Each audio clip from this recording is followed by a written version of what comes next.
Teníamos aquí en la primera trobada que estamos haciendo de vehículos militares y queríamos más o menos conocer un poco los detalles de cada vehículo. Correcto.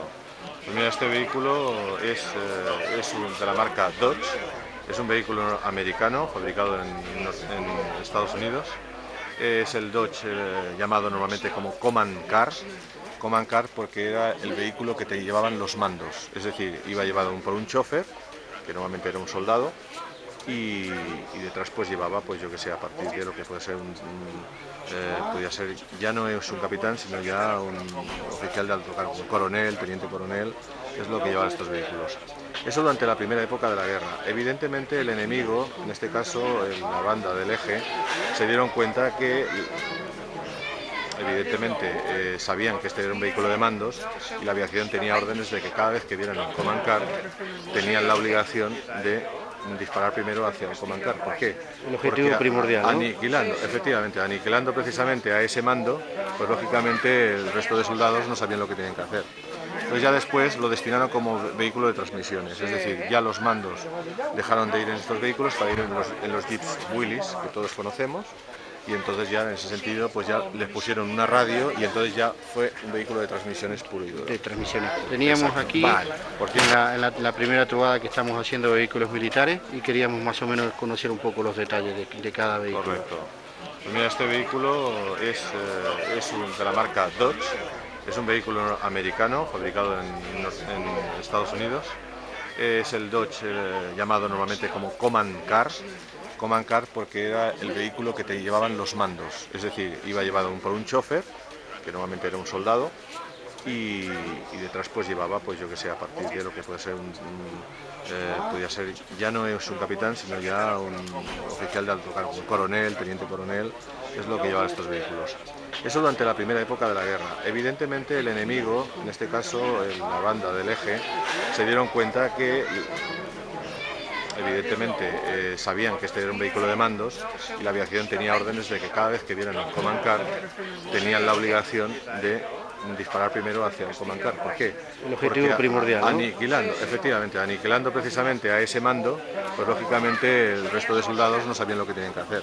Entonces ya después lo destinaron como vehículo de transmisiones, es decir, ya los mandos dejaron de ir en estos vehículos para ir en los Jeeps Willys, que todos conocemos, y entonces ya en ese sentido pues ya les pusieron una radio y entonces ya fue un vehículo de transmisiones puro y duro. De transmisiones. Exacto. Vale. Por cierto, igual que aquí de la Ford, este es el Willys, o sea, de la marca Willys. También de la Segunda Guerra Mundial, también equipado, con su antena, con todo, o sea, es... Sí,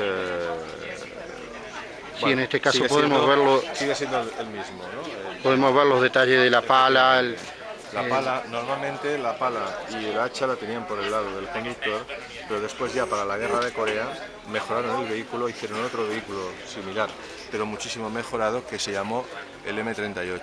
El M38 lo podemos ver aquí a la derecha, que es este de aquí. Sacaron este, vale, se asemeja muchísimo, pero como cosas detalles importantes, es decir, que el lado de la pala y del hacha, como podéis ver, está por el lado del conductor, pero en cambio en el M38, para evitar entorpecer, subir y bajar del vehículo el mismo soldado que conduce, lo tiene por el lado derecho. Exacto, ¿Correcto? se Vale. nota la... Si os dais cuenta, en la Segunda Guerra Mundial tiene el cristal partido en dos. Es verdad. Y este En otro... cambio, en este ya empieza a ser más moderno y lo hicieron de una sola vez, ¿vale? Incluso tiene una entrada de aire que normalmente siempre estaba cerrada por la general porque era absurdo. Entonces, la diferencia también que había entre un M38 y el tal, las ruedas eran más grandes, ¿vale? El motor era exactamente el mismo, el motor modelo el Godeville, que era el motor, la marca del motor que utilizaban.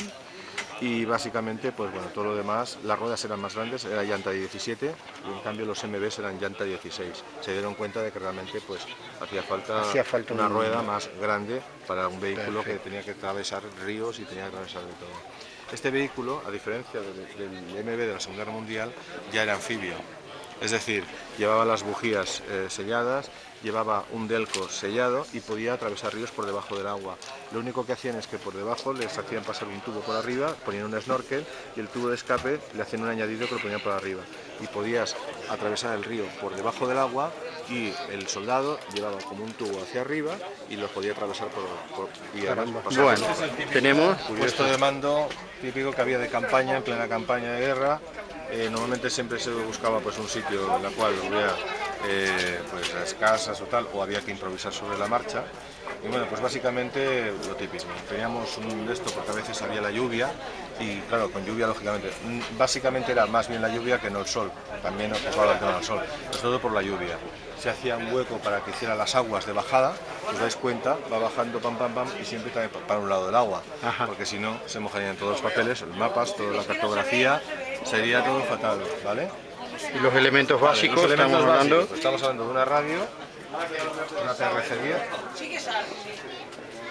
Esto estamos hablando que es un puesto de mando del ejército británico. ¿Vale? O sea, esto es básicamente el ejército británico. Todo lo que hay aquí es del ejército británico. Estamos hablando de la radio, evidentemente, ¿vale? Ahí tiene todo el tema, todos los diales, con todos los contactos, todo el tema.